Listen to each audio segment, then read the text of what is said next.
শোন মা, তুমি তো বড় হচ্ছ, তোমার বয়স হচ্ছে, কদিন বাদে বিয়ে থা দিতে হবে, শ্বশুর বাড়ি যাবে। শ্বশুর বাড়িতে গিয়ে ভালোভাবে সংসার করতে হবে, শ্বশুর শাশুড়িকে ভালোবাসতে হবে, স্বামীকে ভালোবাসতে হবে, স্বামীকে ভক্তি শ্রদ্ধা করতে হবে। আচ্ছা ঠিক আছে। স্বামীর গায়ে যদি পা লাগে স্বামীকে প্রণাম করতে হবে। ঠিক আছে তো? ঠিক আছে। হ্যাঁ, মনে থাকে যেন। এই তোর আবার কি হলো?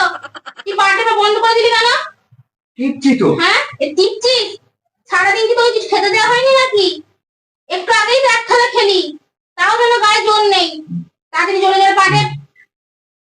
হ্যাঁ শোন মা, স্বামীকে দিয়ে ঘরের যেন কোনো কাজ করাবে না, ঠিক আছে?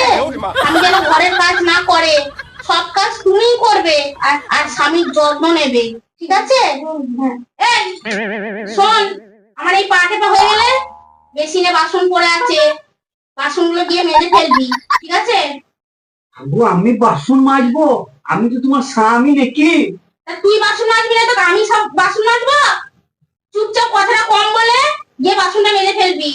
আমাকে যেন আর দ্বিতীয়বার বলতে না হয়, মনে থাকে যেন। হ্যাঁ মা, যেটা বলছিলাম, স্বামীর সাথে যেন কোনো তর্ক করবে না, স্বামীর সাথে ঝগড়া অশান্তি করবে না, হ্যাঁ? আর ভালোভাবে সংসারটা করো, ঠিক আছে? এই শোন, এই বাসন মাজা হয়ে গেলে তারপরে বাথরুমে গিয়ে আমার জামা কাপড়গুলো সব সার্ফে ভেজানো আছে, ঠিক আছে? সব জামা কাপড়গুলো কেচে ছাদে মেলে দিয়ে আসবি, ঠিক আছে? শোন মা, হুম। তোর মা যেমন আমাকে সম্মান করে, হ্যাঁ সেই রকমই যেন তুই তোর স্বামীকে সম্মান করিস। হ্যাঁ, তোর ঠিক মা আছে। আমাকে খুব সম্মান করে রে। হ্যাঁ মা, তুই আমার দেখে দেখে শেখ। আমি যেমন আমার স্বামীকে যত্ন করি, ভালোবাসি, সম্মান করি, হ্যাঁ তুইও সেই রকম শ্বশুর বাড়িতে গিয়ে তোর স্বামীকে ভালোবাসবি, যত্ন করবি, ঠিক আছে?